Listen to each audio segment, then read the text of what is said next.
Untuk membahas soal bagaimana potensi hukuman maksimal dalam penuntutan jaksa terhadap terdakwa kasus pembunuhan berencana Yosua, kami bahas saudara bersama dengan para narasumber sudah hadir melalui sambungan Zoom. Ada Profesor Gayus Lumbun, mantan mantan Hakim Agung, dan juga Erman Umar, kuasa hukum Ricky Rizal. Selamat petang Prof. Gayus, Pak Erman, sehat selalu. Ya, selamat petang, Mbak. Salam sehat. Baik, saya ingin ke Prof. Gayus dulu. Prof. Gayus, setelah melihat jalannya persidangan, fakta, saksi yang kemudian dihadirkan, alat bukti yang diuji di persidangan, Anda melihat arah tuntutan jaksa nanti akan seperti apa? Ini ada 5 terdakwa yang berhadapan dengan pasal 340 yang ancaman hukumannya sangat berat ya. Tetapi masing-masing kalau saya kerucutkan pada 2 orang terdakwa yang terfokus kepada orang yang menyebabkan matinya orang lain, yaitu Ferdy Sambo dan Eliezer. Ya, ini sama-sama terdakwa. Yang satu memang mempunyai predikat atau kedudukan sebagai justice kolaborator. Namun kedudukan ini kan tidak saya sebut menjadi mutlak ya,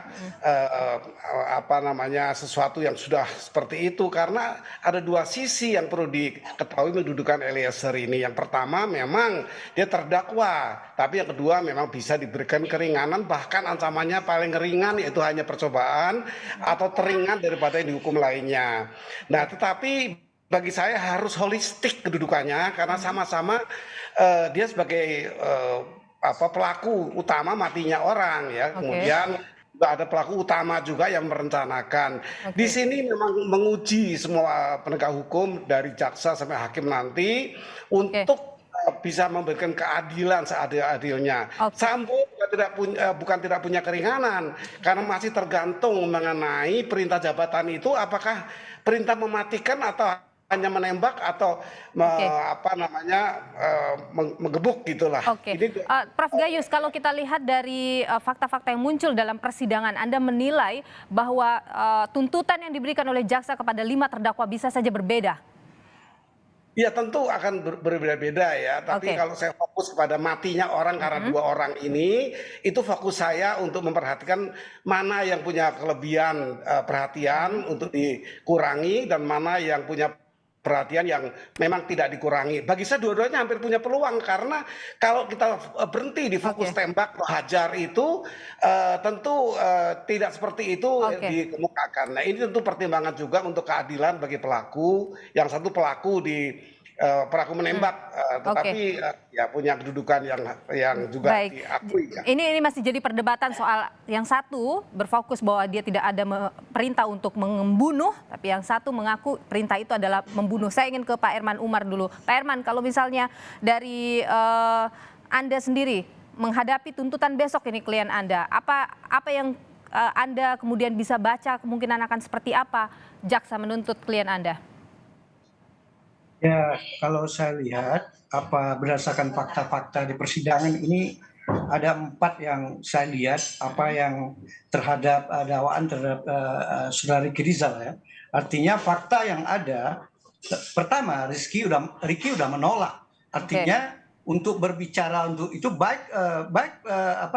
backup pun dalam pemeriksaan dia terdakwa kan dicecer sama hakim sama jaksa. Backup pun dia juga menolak. Nah, kemudian apalagi melakukan penembakan. Itu jadi celah bahwa klien Anda bisa saja mendapat hukuman teringan. Artinya bukan teringan. Kita berbeda sikap ini. Ini masalah prinsip keadilan. Jadi sebagai bagian dari penegak hukum yang kita hadapi fakta-fakta persidangan, pertama itu. Yang kedua itu masalah niat. Yang kedua, Ricky tidak mengetahui hal apa yang dibicarakan antara Richard Eliezer di atas setelah dia dipanggil itu. Tidak mengetahui. Karena di mata dia ini adalah klarifikasi, karena Richard dia berada di Magelang. Jadi dia tidak tahu. Begitu juga tidak ada yang dia dengar sebelumnya mau ditembak di mana. Karena itu kan hanya baru klarifikasi dan backup atau siap menembak, tidak ada. Selama Sambo menyampaikan tidak disebut akan ditembak di Seguling atau ditembak di mana. Nah, apalagi dia sebagai seorang polisi tidak membayangkan sedikit pun akan ditembak di rumah dinas gitu ya. Nah, kemudian setelah itu setelah dia berangkat dari Saguling ke Duren 3. Dia tuh dipanggil sama Ibu PC supaya pergi bawa mobil karena dalam rangka isolasi. Jadi di mind-nya, di perasaan pikiran dia tidak ada membayangkan bahwa situ Joshua akan ditembak, tapi membayangkan adalah akan melakukan isolasi. Kemudian nggak berapa lama, Mbak? Tunggu sedikit, karena ini hanya kan berhitungan sampai di Duren 3 dia sedang di karpot mobil, Joshua sedang berada di taman, dipanggil. Kuat udah duluan sama Eliezer masuk ke dalam. Kemudian Kuat memanggil, Om, kamu dipanggil, kamu dan Joshua. Itu jadi jadi itu menjadi celah bagi klien Anda bisa lolos dari tuntutan 340 gitu. Ini Mbak, jadi pertama perencanaan tidak, jadi kan harus ingat dulu unsur-unsur pasal itu harus ada niat, ada kesengajaan, ada perbuatan. Tidak ada perbuatan dia yang membantu berbuat supaya aktif melakukan, karena ini malah delik commission, delik yang berbuat gitu. Saya tahan di sana. Saya ingin ke Prof Gayus untuk melihat. Jadi kalau seperti yang disampaikan oleh pengacara Ricky Rizal tadi, adakah celah bahwa Ricky Rizal ini akan bebas dari tuntutan 340? Bagi saya sangat besar peluangnya. Saya sering menyebut sebagai role model. Ricky Rizal ini role model seorang bintara berani menolak perintah jenderal. Ini yang utama. Ini realita ya, bukan tafsir kepada undang-undang. Prof Gayus, kalau 340-nya kemungkinan besar lolos, 338 bagaimana? Juga jauh menurut pandangan saya ya. Kalau dia nanti kena 56 mungkin memberi bantuan, memberi fasilitas itu masih mungkin, itu hukumannya ringan sekali. Nah, sepertiga kalau salah dari hukuman utama, pelaku utama. Tetapi saya pun melihat ini role model, ini ke depan nanti supaya para bintara berani menolak perintah yang salah.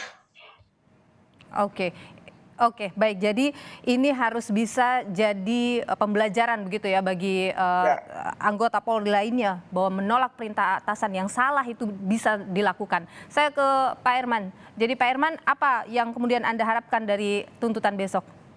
Ya, kalau saya bagaimanapun jaksa itu adalah walaupun penuntut umum, tapi dia juga adalah sebagai penegak keadilan.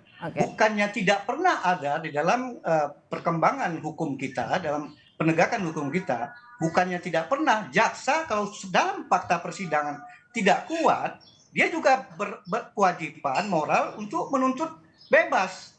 Kalau sepakat kita ya, kalau sepakat dengan fakta-fakta persidangan ini, sepakat dengan ini, dia juga punya kewajiban moral untuk menuntut bebas. Terlepaslah nanti terdakwa atau pengacara mengucapkan pembelaan ya. Tapi itu harapan kita. Baik, Herman Umar, pengacara Ricky Rizal, dan juga Profesor Gayus Lumbun, mantan Hakim Agung. Terima kasih sudah berbagi informasi di Kompas Petang. Sehat selalu Bapak-Bapak.